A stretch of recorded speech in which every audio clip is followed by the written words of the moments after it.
Bonjour à tous et bienvenue sur RCF, c'est la matinale. Il est 8h10 et ce matin, notre grande invitée est une Camerounaise qui a traversé bien des épreuves, bien des périls, rencontré bien des margoulins avant d'arriver jusqu'à nous. Son histoire, c'est celle de milliers de femmes africaines qui rêvent de vivre en Europe pour retrouver autonomie et dignité. Bonjour Irène Josiane Gourada. Bonjour Stéphanie. Je l'ai bien prononcé ? Très bien. J'ai fait une petite leçon avec vous juste avant. Alors vous avez 40 ans, vous êtes né et vous avez grandi au Cameroun. Vous êtes titulaire d'un master de gestion de projets internationaux de solidarité, un master que vous avez passé chez l'IRIS, et vous travaillez pour l'association Visage d'Espoir, où vous coordonnez la prise en charge des mineurs isolés étrangers. Votre parcours, vous le racontez dans un livre édifiant, écrit avec la journaliste Anne-Bénédicte Hoffner et publié chez Talendier. Ça s'appelle « Je suis partie pour vivre ». Alors pourquoi est-ce qu'à 30 ans passés, vous décidez de quitter le Cameroun ? Le Cameroun, on connaît un peu en France, hein. C'est un pays pauvre, c'est un pays corrompu, mais c'est pas la Syrie ni l'Afghanistan. Alors pouvez-vous nous raconter ce qui va vous mettre sur la route ? Merci beaucoup de me donner la parole ce matin. Et effectivement, comme vous le dites si bien, le Cameroun, c'est pas un pays en guerre, même s'il y a actuellement des petits conflits et des tensions locales. Mais il arrive aussi, compte tenu du contexte, qu'on ne se sente pas bien à sa place, surtout qu'avec le manque d'opportunités professionnelles, ça touche énormément la jeunesse.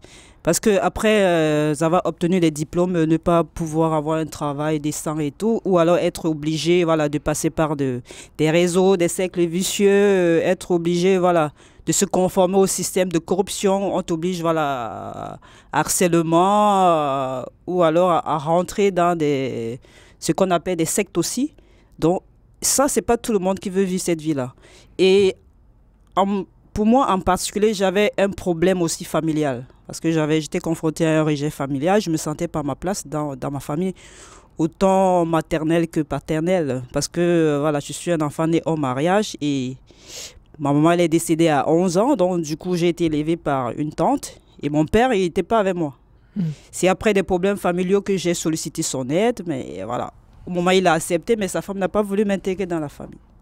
Donc du coup, vous étiez très seule. Je me sentais très seule, abandonnée. Et parce qu'à un moment, mon père à un moment a accepté de me soutenir, mais à un autre moment aussi, il m'a tourné le dos. Josiane Gourada, de quoi vous rêvez au moment où vous décidez de prendre la route ? Une vie meilleure. Me construire ma vie à moi parce que je sentais que j'avais personne, il fallait que je me batte toute seule. Quand vous partez, est-ce que vous savez ce qui vous attend sur cette route ? Qu'est-ce que vous savez de l'Europe et de la vie en Europe ? C'est vrai que la vie en Europe, on ne voit que du beau à travers la télé. Parce que, mine de rien, les aînés qui sont là ne disent pas toujours la vérité. Ça, c'est un problème, ils ne donnent pas la bonne information. Quand ils reviennent, on a toujours l'impression que tout est rose, tout va bien. On rentre avec des sacs de valises de vêtements, on dépend de la famille et on donne un peu de soi à la famille. Donc, en fait, tu te dis que là-bas, tout est rose. Et c'est sur place que la réalité est différente.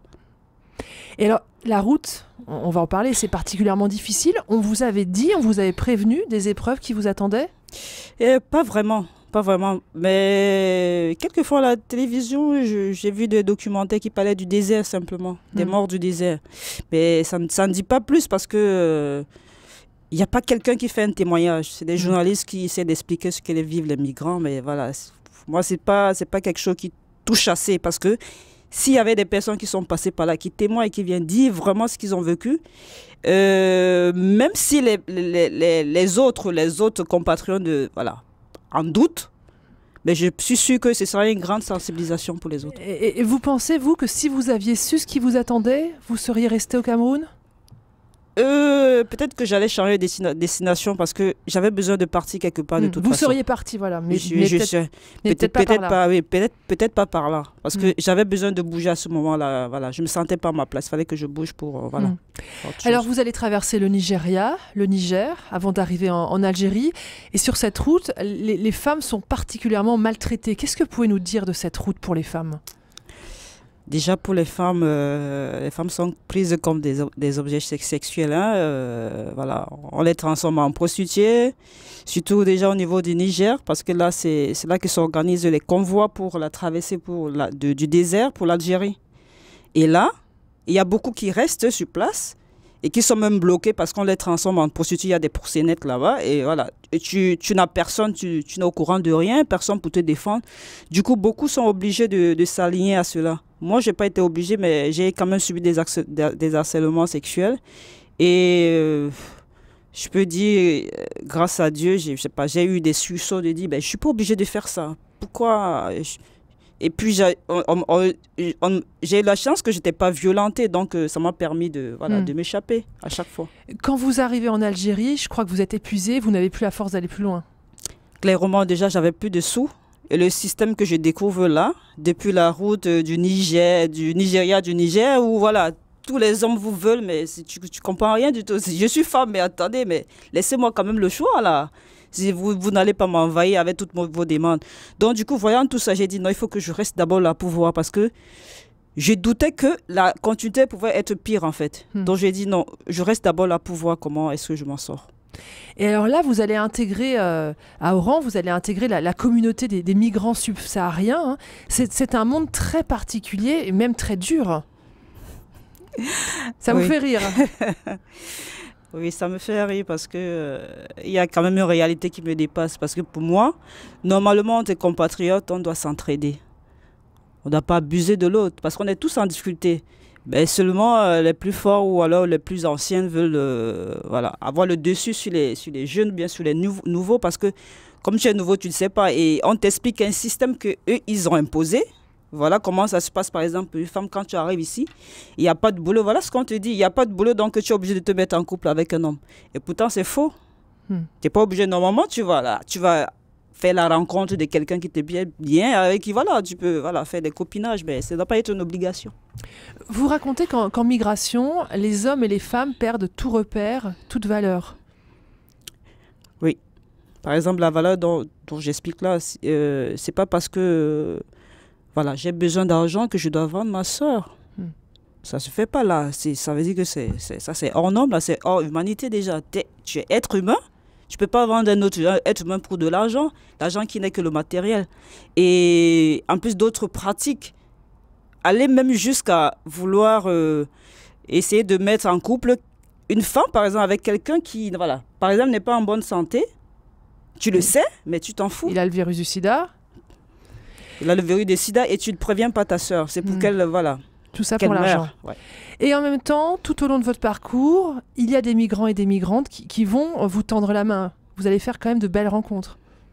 Heureusement d'ailleurs. Heureusement d'ailleurs, parce que ça aide beaucoup. Mais c'est vrai que dans la communauté migrante, dans le monde des migrants, toute action généralement est intéressée. C'est très rare qu'on trouve de bonnes personnes. Irène Josiane Ngouada, qu'est-ce qui va vous faire tenir pendant toutes ces années? C'est votre foi? Vous vous êtes jamais rebellé contre Dieu? Ah, si je vous dis non, c'est le contraire, parce que je me souviens, parce que moi, dans ma culture religieuse, j'ai appris que Dieu, c'est comme un père, et alors on peut s'adresser à Dieu comme à son père, à son parent. Et je vous avoue que j'ai eu des moments où voilà, je pleurais, je le blâmais, je dis mais tu es où?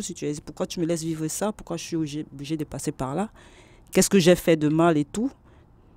Je suis orpheline de mère et puis voilà, tu connais ma situation, je sais que je peux dire que je n'ai plus de père. C'est toi seul que j'ai, alors tu dois me venir en aide. Sors-moi de cette situation-là. Et je pense qu'à un moment, il a exaucé, pas un moment, il a exaucé mes prières, mais au moment où je fais la rencontre de l'église d'Oran, mais je n'avais pas su à cet instant-là. Je l'ai compris après. Ce qui s'est passé, c'est qu'un jour à Oran, justement, vous allez faire une rencontre qui va tout changer. C'est le père Thierry Becker. Qui est-il et qu'est-ce qu'il va vous proposer? Le père Thierry, à Oran, en fait, on l'appelle le père des migrants. Et j'ai fait sa rencontre parce qu'il y avait une conférence qui devait avoir lieu sur le sida dans le parcours migratoire. Et voilà, j'avais été sollicitée dans la communauté migrante pour faire un témoignage. Et là, je fais sa rencontre parce que généralement, l'église à Oran, c'est un repère pour des migrants. Donc, même des associations qui ont des projets se réfèrent à l'église pour avoir le contact des migrants. Donc, c'est comme ça que j'entre en lien avec le père Thierry qui me pose des questions sur mon parcours, qu'est-ce que tu fais depuis quand tu es arrivé là et tout. Et il prend mon numéro de téléphone. Et 2 semaines après, il m'appelle et c'est là que tout change. Voilà, il vous donne un petit travail à la paroisse. Tout à fait. Et petit à petit, vous allez reprendre pied. Et oui, et voilà, vivre différemment. des autres migrants. Ça veut dire là, je pouvais sortir tous les matins avec, voilà, je ne vais pas appeler ça un boulot, mais ça me permettait quand même de sortir, être à la rencontre des personnes, faire des discussions avec d'autres personnes, des Algériens et tout, des étrangers qui passaient par là. Alors, au sein du diocèse de Rang, au sein de l'Église catholique de Rang, vous allez participer à la mise en place de structures d'accueil pour les migrants. Et il va y avoir un groupe d'accueil et puis il va y avoir aussi ce jardin des femmes. Alors, je voudrais que vous nous racontiez qu'est-ce que c'est que ce jardin des femmes. C'est un lieu très important maintenant. Oui, le jardin des femmes part justement de l'accompagnement qu'on apporte aux migrants sur le plan de la santé psychologique avec Médecins du Monde et Caritas dans des projets simultanés.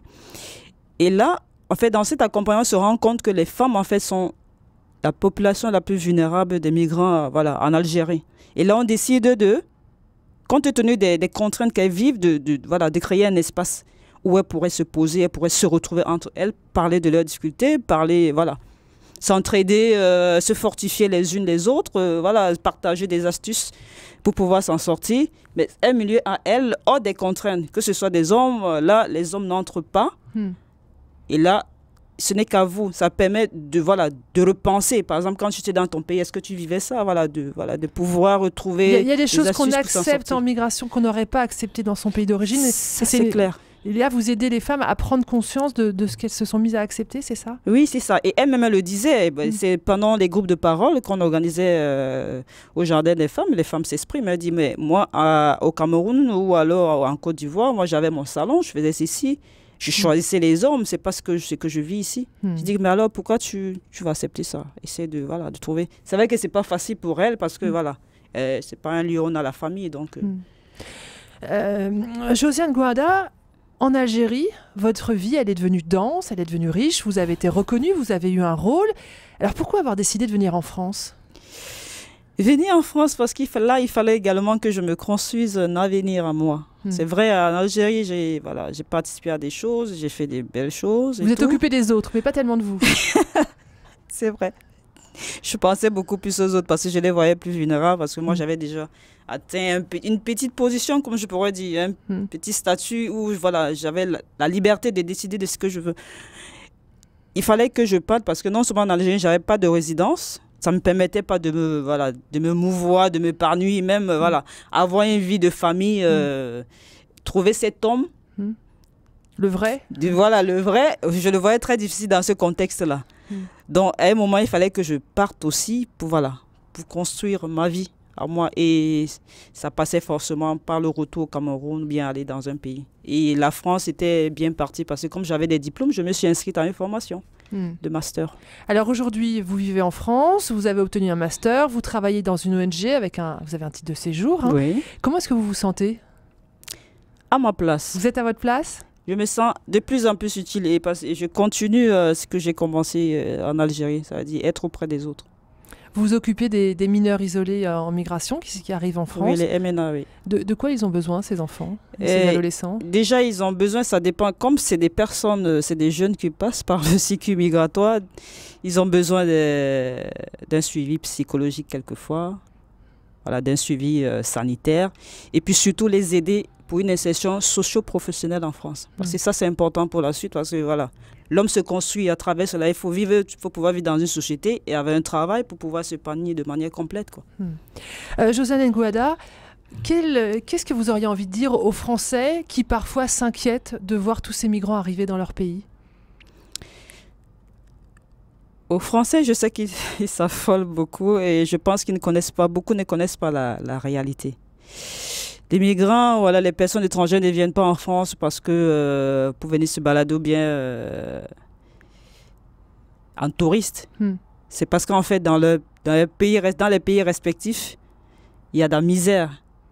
Ça ne va pas, ça ne se passe pas bien. Chacun rêve d'une vie meilleure. Et alors, l'aspiration, c'est l'Europe. Parce qu'en ce moment, en Afrique, c'est le bordel. Et je pense aussi que les gouvernements français sont quelque part un peu responsables parce que ils devraient un peu plus mettre la pression et au gouvernement ne pas soutenir ces gouvernements-là parce qu'ils sont bien conscients quand on parle de corruption, quand on parle d'un système qui ne favorise pas l'épanouissement professionnel des jeunes, ça ne marche pas. Forcément, les jeunes veulent sortir. Si on ne change pas le système dans ces pays-là, les jeunes vont forcément vouloir revenir ailleurs, partir ailleurs. Partir ailleurs. Et en plus de ça, à un moment aussi, je pense qu'il faudrait laisser l'Afrique profiter de ses ressources. Tout un programme. Irène Josiane Gouada, votre livre s'appelle « Je suis partie pour vivre ». Vous moquez de mon accent, c'est pas gentil. C'est publié chez Talendier. Il faut lire ce témoignage. C'est bouleversant. Merci beaucoup d'être venu et d'avoir été notre grande invitée ce matin. Merci à vous. Merci.